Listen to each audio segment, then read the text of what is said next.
আসসালামু আলাইকুম। সবাই কেমন আছেন? কাছে বা দূরে, দেশ ও দেশের বাহিরে যে যেখান থেকে আমার ভিডিওটি দেখতেছেন, আশা করি সবাই অনেক অনেক ভালো আছেন। আল্লাহর রহমতে আমিও ভালো আছি। আমি কল্পনা, টাঙ্গাইল থেকে বলছি। আজকে আরেকটি নতুন ভিডিও নিয়ে আপনাদের সামনে হাজির হয়ে গেলাম। আশা করি আপনাদের ভালো লাগবে। ভালো লাগলে প্লিজ ভিডিওর শুরুতে একটা লাইক দিয়ে ভিডিওটি দেখা শুরু করবেন। এই তো এখানে আমি ঘুম থেকে উঠে আগে বিছানাটা পরিষ্কার করে নিছি। সকালে উঠে প্রত্যেক গৃহিণীদের একই কাজ, আমারও তাই। প্রতিদিন সকালে উঠে আগে বিছানাটা ঝেড়ে, সোফাগুলা ঝেড়ে পরিষ্কার করে নিয়ে ঘরটা ঝাড়ু দিয়ে তারপর আদার্স অন্য কাজ শুরু করি। কারণ ঘর গোছানো থাকলেই মানে ভালো লাগে, মনটাও ভালো লাগে, ফ্রেশ লাগে। আর মনে হয় যে না, বাসার অর্ধেক কাজ হয়ে গেছে, এরকমটাই মনে হয়। তো এই সকাল উঠে তো ঘরটর পরিষ্কার করে নিলাম। 2টা রুমই পরিষ্কার করে নিছি, কিন্তু আসলে ভিডিও করা হয়েছে একটা রুমই। কারণ প্রতিদিনই তো একই বিছানা, একই রুম। কিন্তু কি করব বলেন, রুমের ফার্নিচার তো আর প্রতিদিন চেঞ্জ করা সম্ভব না, আর এদিক ওদিক টানাটানি করাটাও সম্ভব না। সেই জন্য যেভাবে আছে জাস্ট এইভাবে প্রতিদিন ঝাড়াঝাড়ি করে মানে এইভাবে ভিডিও করা হয়। কারণ প্রতিদিন ফার্নিচার টেনে এদিক সেদিক করাটাও সম্ভব না, আর নতুন নতুন ফার্নিচার কেনাটাও সম্ভব না। যা আছে এগুলাই পরিষ্কার করে ঝেড়ে ঝুড়ে আপনাদের সামনে একটু ভিডিও করে জাস্ট আপনাদের একটু দেখাই, এইটুকুই। এই তোমার রুমটা গোছানো শেষ, এখন আমি রান্নার কাজে যাব। আর এখানে আজকে আমি ভাজি করব, জাতীয় তরকারি ভাজি আর কি। এখানে সিম, আলু, গাজর। এই ভাজিটা আসলে খেতে খুবই ভালো লাগে, সাথে একটু ফুলকপি দিতে পারলে ভালো লাগতো, কিন্তু আমার বাসায় ফুলকপিটা ছিল না। সেজন্য এই জাতীয় ভাজিটা করে নিলাম। এই ভাজিটা খেতে অসম্ভব মজা হয়, আমাদের বাসা সবাই খুব পছন্দ করে। আমার মনে হয় শীতের দিনে অধিকাংশ মানুষ এরকম মিক্সড সবজি, কালারফুল সবজি, ভাজি, সবজি রান্না, এগুলো সবাই মোটামুটি পছন্দ করে। এটা তো সবার জন্য একটা জাতীয় তরকারি, সেটা ভাজি হোক, সবজি রান্না হোক, মাছ দিয়ে রান্না হোক, ঘুরে ফিরে কিন্তু সে একই তরকারি। সিম, ফুলকপি, আলু, এগুলাই, টমেটো, ঘুরে ফিরে একই। এই তো ভাজিটা করে নিলাম, ভাজিটা খেতে খুবই ভালো হয়েছে। ভাজিটা করে রেখে এখন আমি আজকে ইলিশ মাছ রান্না করব। সেজন্য ইলিশ মাছটা এখন কেটে নেব, মানে ছিলিয়ে কেটে পরিষ্কার করে ধুয়ে রান্না করব। আমাকে কয়েকদিন আগে মাহবুবা নামের এই আপুটা, কোনো ইউটিউবার না, নীরব দর্শক, সে আমাকে প্রত্যেকটা ভিডিওতে অনেক সুন্দর করে কমেন্ট করে। মানে তার কমেন্টে বোঝা যায় তার কতটা আন্তরিকতা, মানে খুবই ভালো মনের মানুষ। সে কোনো ইউটিউবার না, নীরব দর্শক। সে আমার প্রায় ভিডিও দেখে, কমেন্ট করে সুন্দর করে। সে আপুটা বলছে আমার রান্না নাকি তার কাছে খুব ভালো লাগে। আপু, তোমাকে অসংখ্য অসংখ্য ধন্যবাদ। আর সে আপু আমাকে বলছে যে আপু, তুমি কীভাবে ইলিশ মাছ রান্না করো, আমাকে এই ভিডিওটা দেখাইও। তাই আপু, তুমি যখন বলছিলা তখন তোমাকে আমি কমেন্টে বলছিলাম যে প্রথম দিকে যে ভিডিওগুলো করছে ওইখানে অনেক ইলিশ মাছ রান্না করা আছে, মানে ভিডিও। কারণ রেগুলার তখন রান্না করতাম, সেই জন্য ভিডিও করতাম। তো মাঝখানে কিছুদিন আমার বাসায় ইলিশ মাছ ছিল না। লাস্টে আমি কমেন্টে বলেই দিছি যে আপু, আমার বাসায় এখন ইলিশ মাছ নাই, আমি যখন কিনে আনবো আমি অবশ্যই ভিডিও করে মানে দেখাবো। আপু, তোমার উদ্দেশ্যে বলতেছি, আজকে আমি তো ইলিশ মাছ কিনে নিয়ে আসছি। ইলিশ মাছটা এখন সিলিয়ে নিছে এক হাতেই, আরেক হাত দিয়ে মোবাইল ধরে আর কি। এখানে কেটে নিছি সুন্দর করে, কেটে এখন এটা আমি রান্না করব। আমি জানি তুমি ভিডিওটা দেখবা, সেজন্য তোমাকে উদ্দেশ্য করে বলতেছি আমি কিভাবে ইলিশ মাছটা রান্না করি, দেখো। আর তুমি কয়েকবার বলছো যে আপু, আমাকে ইলিশ মাছ রান্নার ভিডিও দেখাইও। আমি ইলিশ মাছে খুব একটা মশলা দিই না, জাস্ট হালকা মশলা। কারণ ইলিশ মাছে বেশি মশলা দিলে ইলিশ মাছের গ্রানটা থাকে না, সেজন্য খুব অল্প মশলা দিয়ে ইলিশ মাছ রান্না করি। তুমি আর কি তুমি যে কমেন্ট করছো, তোমার কমেন্টের উত্তরটা ইনশাল্লাহ পেয়ে গেছো। এখন একটু ধৈর্য ধরে দেখে নাও। আর গতকাল আমি ভিডিও দিতে পারি নাই সমস্যার কারণে, কারণ আমার ননাসের জামাই হসপিটালে ভর্তি। তার আসার পরে মাজার হাড় ভেঙে গেছে, সেখানে কালকে কয়েকবার যাওয়া হয়েছে, সেজন্য আসলে ভিডিও করতে পারি নাই। আপনারা সবাই আমার ননাসের জামাইয়ের জন্য দোয়া করবেন, আমাদুল্লাহ ভাইটার জন্য। তার মাজার হাড় আর কি ভেঙে গেছে, সেটা অপারেশন করা হয়েছে, তার জন্য সবাই দোয়া করবেন।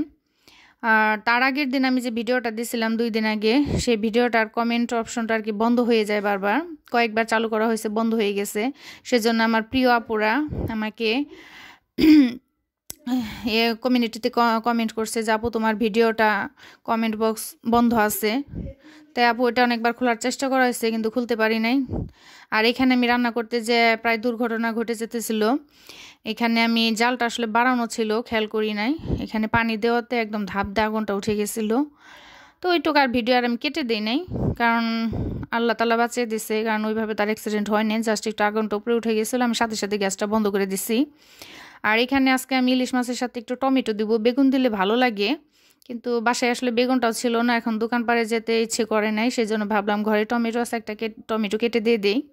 আর ইলিশ মাছটা শুধু পেঁয়াজ দা করলেও ভালো লাগে, আর বেগুন দাও ভালো লাগে। তা আমি যদি সবজি মানে বেগুন দিতাম তাহলে আমি ইলিশ মাছটাকে কষাতাম না, বেগুন দিয়ে কষিয়ে ঝোল দিয়ে ওইখানে ইলিশ মাছটা দিয়ে দিতাম। যেহেতু এখানে কোনো সবজি নাই, সেজন্য ইলিশ মাছটা দিয়ে একটু টমেটো দিয়ে একটা জাস্ট শুধু উল্টানি দিয়ে আমি পানি দিয়ে দিছি। আর মশলাটাও দেখছো খুবই সিমসাম, একটু হলুদ, একটু মরিচের গুঁড়া, পেঁয়াজ, কাঁচামরিচ, লবণ, জাস্ট এইটুকুই, আর তেল। কারণ এখানে কোনো আদা রসুন না, জিরা না, কোনো মশলাই দিই না, তাহলে ইলিশের গ্রানটা নষ্ট হয়ে যায়। এই তো আমার ইলিশ মাছ রান্নাটা হয়ে গেছে, এখন দুপুরে বাচ্চাদের খেতে দিব, দিয়ে বিকেলবেলা, বিকেল না 2:30টার দিকে মেয়ের উদ্বাস আছে, সেখানে নিয়ে যাব। এটা তো আমার প্রতিদিনের রুটিন। সকালে মেয়ের প্রাইভেট থাকে, বিকেলে দুপুরের দিকে উদ্বাস থাকে, এটা প্রতিদিনের রুটিন। এসএসসি পরীক্ষা কমপ্লিট হওয়ার আগ পর্যন্ত আমার এই রুটিনটা রেগুলার চলতেই থাকবে। যেহেতু এসএসসি পরীক্ষাটা এসে গেছে সামনের মাসে, সবাই দোয়া করবেন। সব বাচ্চাদের জন্য অনেক অনেক দোয়ার ভালোবাসা রইল যারা এসএসসি পরীক্ষা দিবে। আর এখানে আমার ইলিশ মাছটা রান্না হয়ে গেছে। আমার প্রিয় আপুরা অনেক সুন্দর করে কমেন্ট করছে কমিউনিটিতে যে আমার আসলে ভিডিওর কমেন্ট অপশনটা বন্ধ। হ্যাঁ আপু, আমি অনেক চেষ্টা করছি, কয়েকবার খোলা হয়েছে আবার জাস্ট বন্ধ হয়ে যায়, বুঝি না, মাঝে মধ্যে এরকম ভিডিওর অপশন বন্ধ হয়ে যায়, মানে কমেন্ট অপশন। কিছুদিন আগে বাংলাদেশি মম মিম এই আপুটার গ্রামের বাড়িতে গেছে, তার বাবার কবর দেখাইছে, কবর জিয়ারত মানে কবর দেখাইছে আর কি, সবই দেখাইছে গ্রামের বাড়ি। তার কমেন্ট অপশনটা বারবার বন্ধ পাইছি, এর জন্য কমেন্ট করতে পারি নাই। তার আমি আগের ভিডিওতে বলে দিছি যাবো তোমার কমেন্ট অপশন বন্ধ। তো এখন দেখি যে আমারটারও একই অবস্থায়, এর কিছুদিন আগেও এরকম হয়েছিল যে কমেন্ট অপশনটা বন্ধ হয়ে যায়, ওটা চালু করা হয়েছিল পরে, কিন্তু এটা আর চালু করা গেল না। কয়েকবার চালু করা হয়েছে, আবার কিছুক্ষণ পরে অটোমেটিক বন্ধ হয়ে যায়, জানি না কি কারণে। কারো যদি জানা থাকে তাহলে প্লিজ জানাবেন। তো এখানে উদ্যানের এখানটা যাইতেছি। নির্বাচন হয়ে গেলে কি হবে, এখানে পোস্টার টোস্টার তো এখনও রয়ে গেছে রাস্তাঘাটে, আর অনেক শীত কুয়াশা, আর রাস্তাঘাটে অনেক বাতাস, রিক্সাতে তো আরও বাতাস লাগে। যাই হোক, শীতের কাপড় টাপড় পরে যাওয়া হয়। আর উদ্ভাসে এখানে ভাবি এর বাচ্চা উদ্ভাসে পরীক্ষা দেয় আমার মেয়ের সাথে, একই সাথে পড়ে ওরা, সৃষ্টিতে একই সাথে পড়ে। দেখেন এই ভাবিটার হাতের কাজ কত দারুণ সুন্দর, এগুলো দেখতে ভালো লাগে, কিন্তু এগুলো মাথায় আসলে ক্যাচ করে না, মানে অনেক কঠিন মনে হয়। কিন্তু ভাবিটা বলতেছে এটা পেঁয়াজটা অনেক সোজা, যদি চেষ্টা করেন তাহলে পারবেন। পরে বলছি না ভাবি, দেখে মাথা ঘোরাইতেছে, এটা মনে হয় করতে পারবো না, দেখতে ভালো লাগছে সেজন্য একটু ভিডিও করলাম। এটা সে সোফার কোশন বানাবে, সোফার উপর দাঁড়কে এক্সট্রা দেওয়ার জন্য, দেখার সৌন্দর্য। কিন্তু এটা কমপ্লিট হলে মাশাআল্লাহ অনেক সুন্দর লাগবে। এটা সে মানে এই যেভাবে ফুল ফুল করে এটা জোড়া লাগাবে, জোড়া লাগিয়ে পুরা সোফার উপরে দেবে, খুবই সুন্দর জিনিসটা আর কি, দেখে ভালো লাগলো। মোবাইলে ছবি দেখাইছে, খুবই ভালো লাগছে। আসলে এক একজনের এক এক রকম গুণ থাকে, আল্লাহ তাআলা দেয়, এগুলো আল্লাহ প্রদত্ত গুণ, মানুষের চেষ্টা থাকতে হয়, আর আল্লাহ তাআলার প্রদত্ত গুণ। কিন্তু এটা আমার পক্ষে সম্ভব না, এটার পেঁয়াজ আমার মাথায় ধরবেই না, কিছুক্ষণ দেখে মাথা ঘুরিয়ে গেছে, আর করা তো সম্ভবই না। কিন্তু দেখে খুবই ভালো লাগছে, খুবই সুন্দর। কেমন হয়েছে অবশ্যই কমেন্টে জানাবেন, আমার কাছে তো খুবই ভালো লাগছে। এই ভাবিটার অনেক গুণ, সবার সাথে বসে বসে গল্প করতেছে, আর এই হাতের কাজটা সে করতেছে। এ তো বাসায় চলে আসছি সন্ধ্যার দিকে, আমার এক ভাইগনার ছিল বার্থডে, তার আর কি 9 বছর পূর্ণ হলো, 9 বছর আর কি পড়ছে, 8 বছর শেষ হয়ে। তার নাম লাবিব, আমার ভাইগনা, আমার বান্ধবীর ছেলে মূলত। তার জন্য সবাই দোয়া করবেন। বাসায় কোনো অনুষ্ঠান করা হয় না, জাস্ট একটা কেক এনে কেক কাটা হয়েছে, বাচ্চা পার্টি। এখানে গিয়েছিলাম, আমার মেয়ে আর ওর ছেলেটা একই সাথে পড়াশোনা করে, ওর ভালো ফ্রেন্ড। আর আমার বান্ধবীর ছেলে আর কি, তোমার বান্ধবীর ছেলে লাবিব, আর টুপি পরাটা হচ্ছে তার বন্ধু। এ তো সবাই ওদের জন্য দোয়া করবেন। বাচ্চা পোলাপান 8 বছর শেষ হয়ে 9 বছরে পা দিল, ক্লাস 3-তে উঠছে।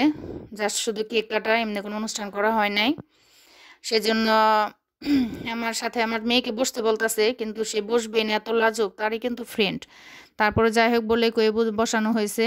লাবিবের পাশে হচ্ছে তার বড় বোন। আমার বান্ধবীর মেয়ে আর আমার বড় মেয়ে একই সাথে পড়ে, আবার বান্ধবীর ছেলে আল্লাহ আমাকে মেয়ে দিচ্ছে, আর বান্ধবীর ছেলে আর আমার ছোট মেয়ে একই সাথে পড়াশোনা করে। এই তো তার মা তাকে খাওয়াই দিতেছে, তার বোন তাকে খাওয়াই দিতেছে।